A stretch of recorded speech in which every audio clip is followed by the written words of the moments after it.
All right, let's dive in. Today we're going to crack open a classic, see if we can't pick up some, some golden nuggets about money, about mindset, Napoleon Hill's Think and Grow Rich. Yeah, it's one of those books that, it's almost like a blueprint, right? Hill went deep, like 25 years interviewing these titans of industry. Yeah, Carnegie, Edison, Ford, the whole crew. Exactly. But it's more than just, here's what rich guys do. Hill himself, he was driven, obsessed even. Like, did you know he started writing at 13? A mountain reporter, he called himself. Wow, so he was hustling from the start, huh? Yeah, so when we dig into this book, and we've got excerpts, plus this really revealing forward about Hill's own life, it's like we're getting the mindset secrets straight from the source. And one of the biggest things that pops out is this idea of burning desire. Yeah, like that story about Edwin Barnes, right? Completely fixated on working with Edison, not just for him. Barnes is he's an example of what happens when you're not just kind of hoping for the best, This guy rode freight trains to get to Edison, talk about laser focus. It's like he could see himself in that lab working side by side with Edison. That's intense. Yeah. I mean, it makes you think, what's your burning desire, right, when it comes to money, to your finances? And I'm not talking about just wanting more, but like a vision, something that really lights you up. And that's where a lot of people, they get tripped up. It's like, more money, but more for what? Barnes, he knew exactly what he wanted, and guess what? He got it, became Edison's partner. But then you've got the opposite, this story about R.U. Darby's uncle. Oh, the gold mine story. Yeah, giving up 3 feet from striking it rich. Imagine that, all that work, all that sweat, and you quit right before the payoff. Heartbreaking. It is. It really is. I guess the takeaway is, stick with it, right? Don't give up on your financial goals too soon. But there's got to be more to it than just grit, right?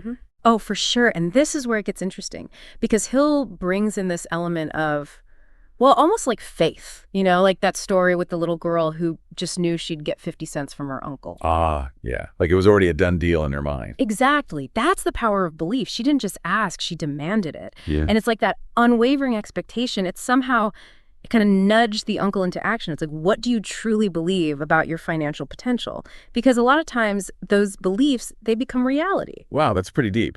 It's almost like if you don't believe you can be wealthy, you're probably right. Right. You're setting yourself up for not even trying.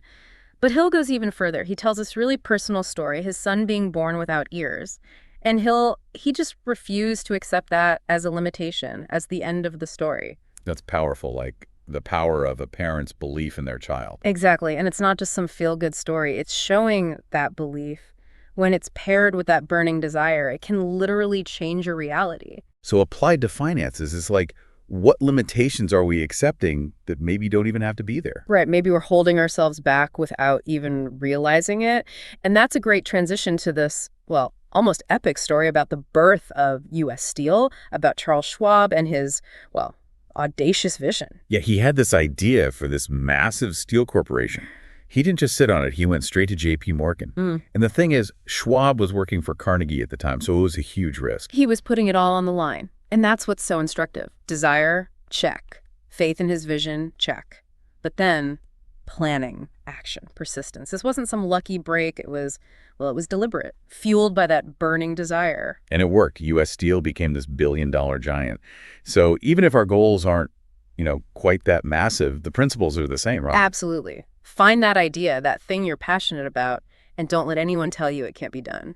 It's like, okay, belief is key, but how do you actually build that belief when it comes to something as real as money? It's not like you can just, wish it into existence, right? Well, maybe you can, but that's a whole other deep dive. But Hill, he talks about this thing, money consciousness, and it's not just about, wanting to be rich. It's about really saturating your mind with the idea of wealth, like almost visualizing yourself, like you already have it. Oh, so it's more about changing your inner world first rather than just focusing on the external stuff. Yeah, exactly. And what's really interesting is that Hill, he got this idea from Andrew Carnegie himself, the steel magnate. Carnegie believed that anyone could achieve financial success, but it started with the right mindset. Okay, that makes sense. Yeah. But it can't just be about daydreaming, right? There's got to be action involved too. Yeah. Oh, absolutely. Action is crucial. But it's got to be driven by that deep-seated belief. It's not enough to just, go through the motions. You have to really, truly believe that financial abundance, it's within your reach. It also talks a lot about faith, which, I don't know, that might sound a little out there for some people when it comes to money? How does that fit in? Yeah, good point. But faith in this context, it's not about like blind faith or, hoping for a miracle. It's more about developing this unshakable conviction that you can achieve your goals. And that conviction, it comes from understanding those principles of success that we've been talking about. So it's like having faith in, I guess, in the process, in those principles, and ultimately faith in yourself. Exactly. And here's where it gets, a little more practical. Hill suggests using this thing called auto-suggestion. Oh, yeah. Like giving yourself positive affirmations, repeating those phrases, I am wealthy, money flows to me easily, that kind of thing. Exactly. It's about feeding your mind consistently with these positive, success-oriented thoughts. And the idea is if you do this, day after day with real emotion, those thoughts, they get embedded in your subconscious and they actually start to shape your reality. Okay, but does that really work? I mean, it sounds, I don't know, almost too simple. Well, think of it this way. Your subconscious mind, it doesn't really judge whether your thoughts are like factually true or not. It just accepts whatever you feed it. So if you're constantly thinking these negative things about money, I'll never be rich, your subconscious is actually going to work to make that a reality. It's like a self-sabotaging cycle. So by using these positive affirmations, you're basically breaking that cycle and like rewiring your brain for success. Yeah, exactly. Like you're reprogramming your internal software. Yeah. And the more you practice, the more natural those positive thoughts and beliefs they become. Okay, so far we've got desire, belief, auto-suggestion. Like we're building this like mental toolkit for financial success. What else should we add to that toolkit? Well, he dedicates a whole chapter to specialized knowledge. Now, this isn't necessarily about, formal education or getting a degree. It's about acquiring the specific knowledge and skills you need to succeed in whatever you're passionate about. He talks about Henry Ford, right?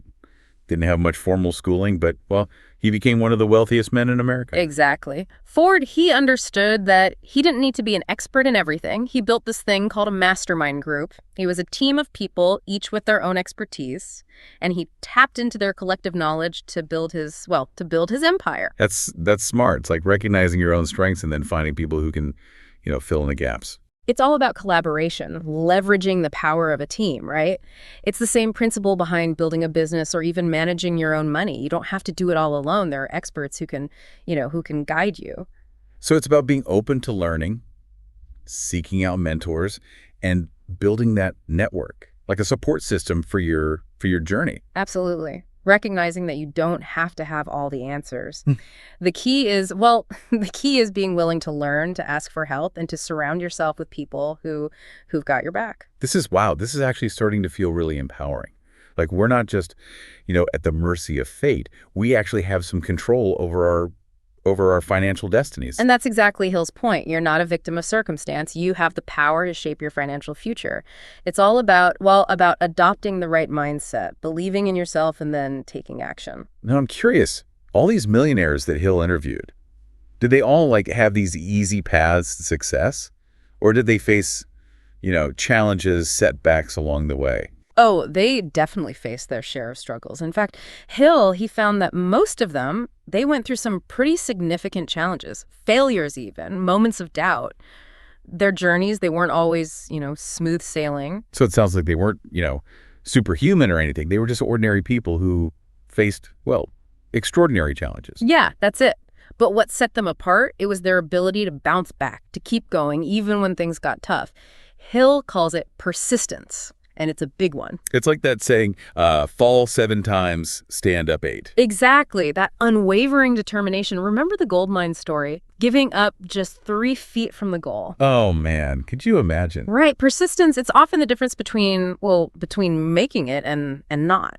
Pushing through the doubt, knowing that, hey, that breakthrough might be right around the corner. Okay, so we've got desire, belief, auto-suggestion, specialized knowledge, and persistence.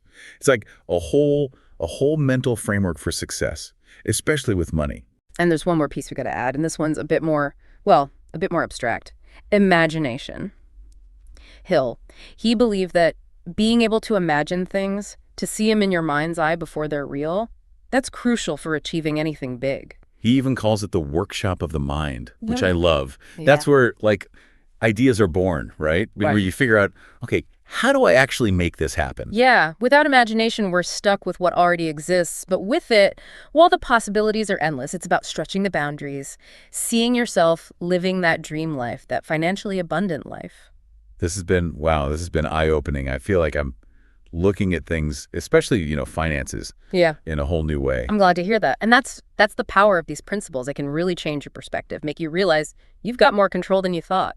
So as we wrap up, anything else from Think and Grow Rich that you think, our listeners should really take to heart? There's this one question Hill asks that always sticks with me. What if, like that little girl who demanded 50 cents, you approached your financial goals with that same unwavering belief? What could they achieve? Exactly. What could you achieve? It's a reminder that we all have that power inside us. It's just a matter of believing and then taking action. Well, this has been an incredible deep dive into Think and Grow Rich. Oh. Hopefully everyone listening is feeling inspired, ready to unlock their own potential, their own financial success. Thanks for joining us.